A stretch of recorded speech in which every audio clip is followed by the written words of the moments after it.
في تصريحاتهم.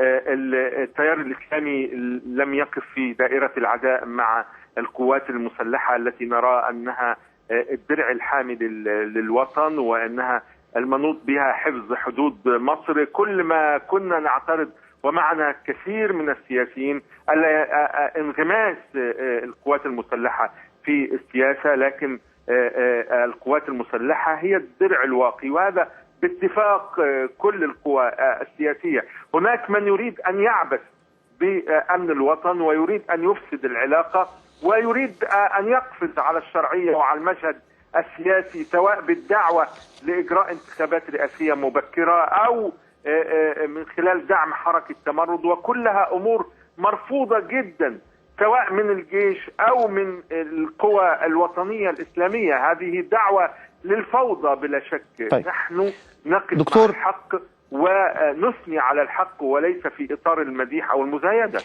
سؤال أخير دكتور خالد، فيما يتعلق بالمطالبة بالإفراج الفوري عن الشيخ عمر عبد الرحمن.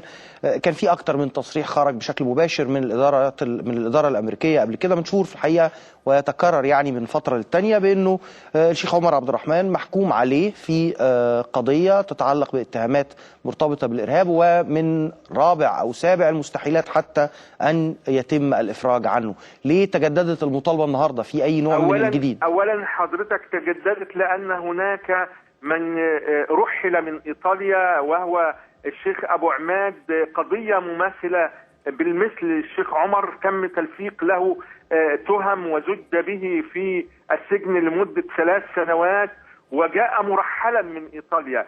القضية أخي شريف أن أمريكا والغرب كانوا يدعمون نظام مبارك الاستبدادي، وكانوا يتنفلون بمطاردة الدعاء الإسلاميين وقيادات الجماعة الإسلامية تقربا لنظام مبارك وإعازا من مبارك. نحن نقول للأمريكان قضية الدكتور عمر ملفقة من الألف إلى الياء، وعليها أن تصحح وتراجع موقفها من دعم أنظمة استبدادية فقدت شرعيتها منذ سنوات وسقطت بفعل الشعب المصري.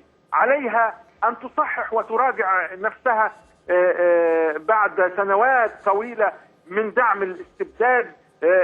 نحن لسنا في خصومة لا مع أمريكا ولا مع الغرب، نريد أن تراجع أمريكا موقفها وتفرج عن الشيخ. بس اللي حضرتك بتقوله ده نقطة مهمة برضو، لما حضرتك بتتكلم ومتحدثا عن حزب البناء والتنمية ومتحدثا أيضا عن الجماعة الإسلامية بأنه أنتم لستم في خصومة مع أمريكا ولا مع الغرب. بلا شك نحن نؤمن بتواصل الحضارات وليس صدام الحضارات. نحن أخي شريف نحمل الدعوة والخير والرحمة التي جاء بها محمد صلى الله عليه وسلم.